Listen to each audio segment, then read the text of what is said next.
John, assuming Scott Hartman's back in the lineup, so let's go with that first. Is he back in? Is that a question or are you telling me? No, it's going to be a question based on that. Yes, he is back in. The last time you responded to a healthy scratch with a pretty solid game, do you expect not a different Scott Hartnell, but kind of a renewed Scott Hartnell? Yeah, I don't want a different Scott Hartnell. Scott Hartnell has been since I've been here, probably one of my most consistent forwards. He's a really good player. So I'm not looking for a different one. I just want one that is disciplined right on through, being himself. I think he needs his personality. I've stressed for him to be his own person because he's, as I've said, he's a throwback. And that personality we need within our team. But it's when the sloppiness starts coming into play, he's got to reel himself in. He doesn't, I will. But listen, he's a pro. He's a very good player, and we're looking forward to get him back in here. And just the energy and grit and all the stuff that you want to do. Yeah, he does a lot of really good things for our club. And, I think through the past few games, prior to missing the last game, I think he's frustrated because he doesn't think he's helping the club. He's been off the scoreboard, hasn't got many shots, but he is a good player and a very good player. So we're looking forward to getting him back in. You're back to Bobrovsky. Yes. Yep. Bob's in. What other than I know there was a little rust in his first game back, but playing in front of him, what kind of stood out to you? What needs to improve the most tonight? Well, we didn't give him I think we gave Washington 12 scoring chances in that game. The ones we have to stay away from, first of all, against Washington, really any team, but particularly Washington, is we can't be down 4 minutes. We have to stay out of the box. We are last in the league as far as penalties, and we have killed more penalties off than 29 other teams. That's something we're trying to change. We just have not done a good enough job with our discipline there. And the stick fouls are, it's really frustrating. So bang, bang, the game's over. That's when that game is over, when they go up 4-1. Falker, it's a player trying to do too much on that turnover that cost us a goal. But a lot of those 5-on-5 minutes, as I said yesterday, I thought we played well. But a team like that, you can't give them anything for free, and we did, and we end up losing the game. Will Falk come out tonight? Falk is out tonight, and it's not like, God, you're awful and you're out. It's as I've said, I have 3 defensemen that I think are in that lineup pretty solid. Our top pair plus Jack. Cody right on through the other guys. I want someone to take 3 through 6, and no one has grabbed a hold of that. So, as I've said, I hate sitting out Toots because I think he's probably one of our best competitors.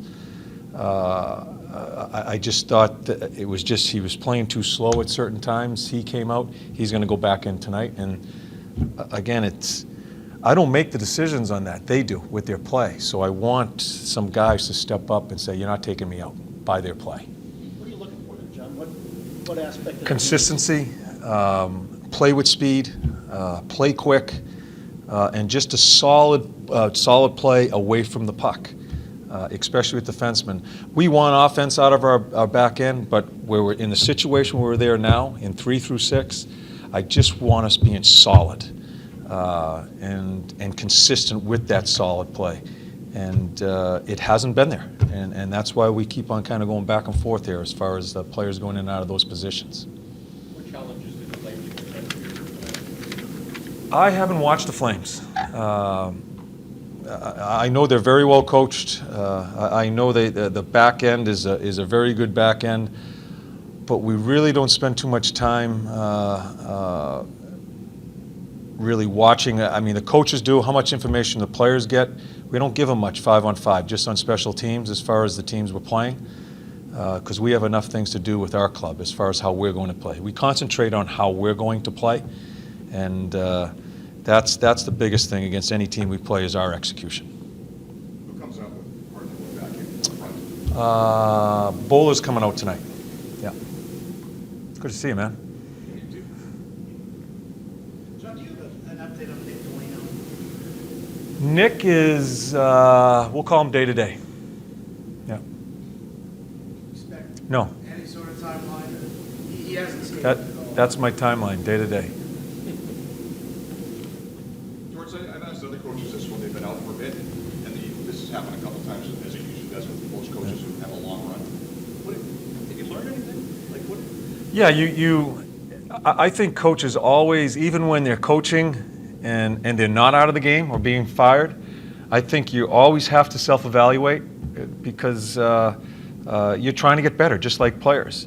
But when you sit out and you go through some of that and you're totally out of the game, quite honestly, it's a really good thing because you step away from the emotion part of it and you get down to your grassroots as far as who you are, what is your philosophy, and you rewind and look at some of the things and some of the mistakes you've made, some of the good things you've done, and you try to just get a hold of yourself a little bit. So I have certainly done that. We were together in Van. I thought we did some, as a coaching staff out there, I thought we did some really good things there. But there were other things that were mistakes that you need to learn from. We all make mistakes, including you guys. You guys may not admit it, but you do make some mistakes along the way. We all make mistakes. It's how you handle it after. And the biggest thing, and I've been pretty honest about it, in Vancouver, that first half I thought we played very well, the first half of the season, but I did not do a good enough job keeping that team together when we went through the injuries and find ways to grind out points, and that falls on me. And I'm not going to give you the information on how I feel that I could have changed in that area, but I certainly needed to do something different in that spot of the season, and that falls on me. In Vancouver, I know you always said you thought Mike Sullivan should have been behind the bench as the head coach. So Yeah. how satisfying was it for you to see him get another chance? I couldn't be happier. I think he is he is such a guy that is hidden and people don't understand. Everybody thinks he's a bit of a clone of me, which he is totally opposite. He has a demeanor. He is cerebral. He's very progressive. He is going to be good for that organization. I know I think they're around 500 with them now, but you can tell that team's playing differently. That's long overdue for a guy like that. And that is with respect with people out there that do not have their job. There are a lot of great coaches out there that are not working. You asked me about Mike. He deserves another opportunity because he's that good as a coach and better as a person. Are you going to play this afternoon? Play where? No, I will not be there. Will I coach? No, I will not be coaching. You got any advice for those 50-year-old fathers out there? I have no advice, no. You like these dads weekend? I think it is one of the greatest perks of our job as far as being in a locker room at a national hockey, well, really any level of professional sports, is to be able to have your family in there, your kids. My kids grew up in a locker room, and it is one of the greatest perks we have. And now dads, it's terrific. You asked me that 10 or 15 years ago, when you're a younger coach and you want everybody out and you just want the players, I may have a different answer, but I hope I've matured a little bit. It is terrific for them. And just to see them in there, they're having breakfast with the boys and to travel with us for a couple of games here, I think it's fantastic. Thanks. Okay, thanks guys.